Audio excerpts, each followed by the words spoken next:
3, 2, 1. All right, welcome to another warm-up. A little bit of practice from before and a function or two that are going to help us on this lesson. Take 5-10 minutes, at least get far enough that you know where you are stuck so that I can try to unstick you. Okay, make some room. Broop, broop, broop.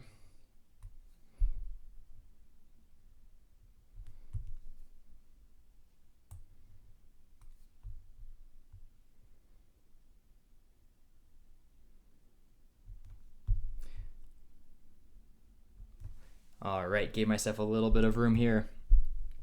Number 1, give an example of a function that is continuous everywhere except for a hole at x equals 1.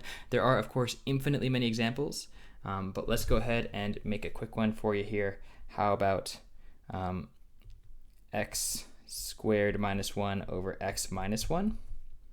Okay, why does this have a hole? Well, it factors, nice.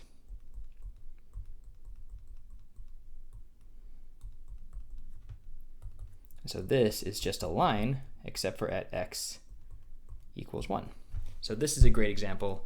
There are, of course, many others. You may have gone and just wrote a piecewise function. I don't know, how about g of x equals 0 when x is not equal to 0, and 1 if x equals 0.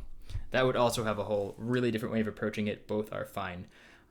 I do like asking these give an example type questions to test, do you actually understand the definitions involved? I don't like to ask for definitions that you memorize word for word. I'm much more likely to ask you about giving an example to demonstrate that you understand the definition than to recite it.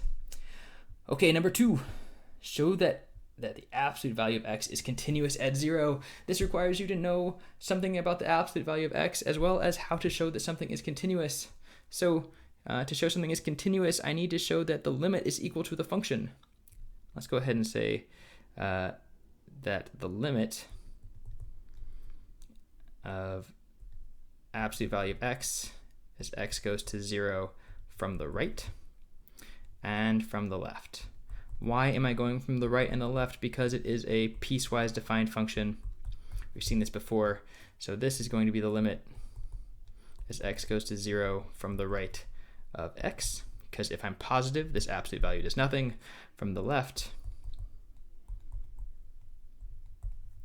the absolute value for negative numbers is just going to take the negative of the negative to make them positive. In either case, it still equals 0. Okay, so I took the left and the right. This tells me that the limit as x goes to 0 of absolute value of x equals 0, because the left and the right agree. Okay, so I have a limit. To show that something is continuous, I need to show that I have a limit, and I know what it is, it's 0. But I also need to check it against the function value. So absolute value of 0, that's my f function, is also 0. Okay, so this is continuous because the limit equals the function value. Okay. In other words, if I knew it was continuous ahead of time, if I want to find the limit, just plug in. Notice what I did here? I just plugged in, and I got the same thing as my limit. Okay, that is a fancy way of saying nearby the function. If I try to draw it nearby and then I get to 0, well, the function just agrees with what happens nearby. Right, that limit is looking nearby. Great. All right, so to show that something is continuous at a point, take the limit and then take the function value, make sure they're the same. All right, this next one, not so related to continuity. Oh my gosh, I wrote a silly function. I might need to fix this later. Y equals e to the x. Maybe I'll leave it in, just to let you know that I'm human and I make mistakes. Graph y equals e to the x by hand and describe its end behavior. Maybe we'll do both. So let's do y equals e to the x first, and then I'll come back for y equals x.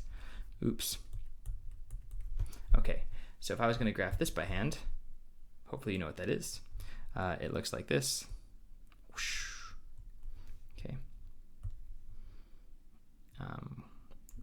Oops. And what does end behavior mean? It means what happens when I go off to the right and what happens when I go off to the left. So y goes to infinity as x goes to infinity because it gets bigger and bigger and bigger. There's lots of ways of writing this. In this lesson coming up, we're going to use limits. But as I go off to the left, looks like y goes to 0 as x goes to negative infinity. These are also known as horizontal asymptotes, and we will define those more properly in just a minute.